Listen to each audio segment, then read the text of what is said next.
चलिए अब वापस एलएसी पर आते हैं। एलएसी पर हिंदुस्तान बेहद मजबूत स्थिति में है, वहीं चीन की हालत खराब है।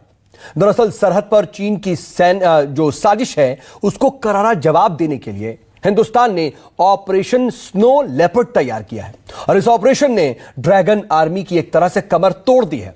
और अब अगले कुछ दिनों में सर्दी आने वाली है।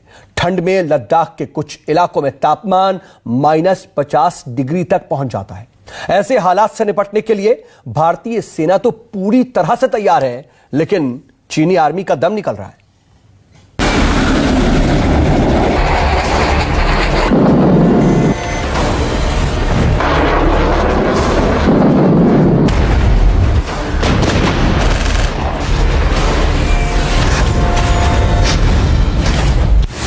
हिंदुस्तान का खौफनाक मिशन, एलएसी पर रेड आर्मी में हड़कंप।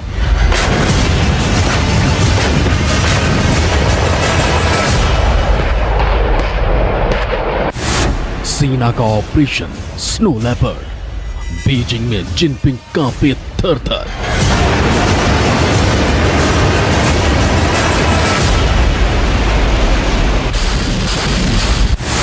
एलएसी पर चीन कैसे हुआ चित, जबरदस्त मिशन, सॉलिड प्लान।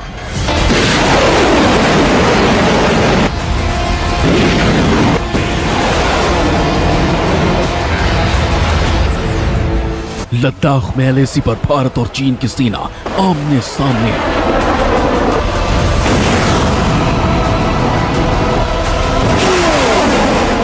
हालात ऐसे हैं कि कभी भी जंग का अलार्म बज सकता है।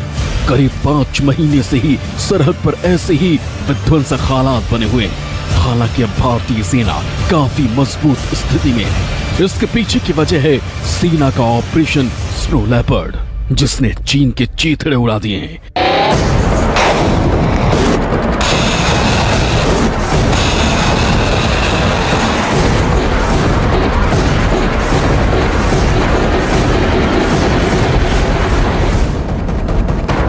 ऑपरेशन स्नो लेपर्ड ने चीनी सेना के हौसले तो तोड़े ही, साथ ही भारत को रणनीतिक लिहाज से भी काफी मजबूत बना दिया है। इस खौफनाक ऑपरेशन की वजह से सेना ने पैंगोंग के साथ और नॉर्थ इलाके पर कब्जा कर कुछ और अहम जगहों पर अपनी पकड़ मजबूत बना ली है। अब एलएसी पर सेना हर मोर्चे पर लड़ने को तैयार है। साथ ही भारी संख्या में सेना की तैनाती भी कर दी गई है।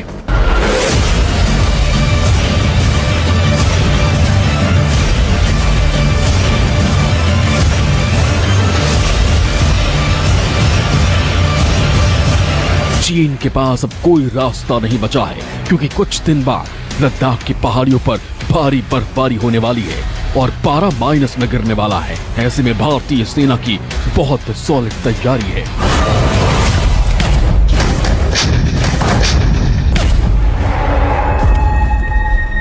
ये जो पहला आप यहाँ पर जवान देख रहे हैं, ये फर्स्ट लेयर जो इक्विपमेंट है वो पहने हुए हैं, और जो ज़्यादा ऊंचाई वाली जगह नहीं है वहाँ पर इस तरह का इक्विपमेंट और जो ये क्लोथिंग है, कपड़े हैं, वो इस्तेमाल होते हैं। और उसके बाद जो दूसरी बारी है वो सेकेंड लेयर की आती है, यानी इससे भी ऊपर की जब पहाड़ियाँ यानी हाइट पर चले जाते हैं तब जवानों को इस तरह के जो इक्विपमेंट और साजो सामान है वो दिए जाते हैं। जो मैं आपको दिखा रहा था, एक पैराशूट छोटा सा बैग, वो इन्होंने यहाँ पर पहना हुआ है। ये पैराशूट बैग काफी छोटा है लेकिन काफी कारगर है, क्योंकि अगर कहीं पर भी जवान फंस जाते हैं तो तुरंत एक ट्रिगर दबाने के साथ ही ये पैराशूट बन जाता है और जवान कहीं पर भी अच्छी तरह से लैंडिंग कर सकता है, जहां से उसे फिर रेस्क्यू किया जाए। ये थर्ड लेयर का जो ये यूनिफॉर्म और इक्विपमेंट लगा के है, यानी अब जो तापमान है जिस जगह पर इनकी ड्यूटी रहेगी वहां पर -50 के करीबी तापमान हो सकता है।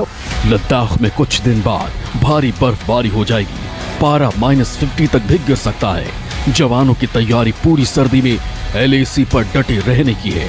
ऐसे में सेना ने जवानों के लिए जो वर्दी तैयार की है वो उनको हर तरह की मुश्किल से बचाएगी।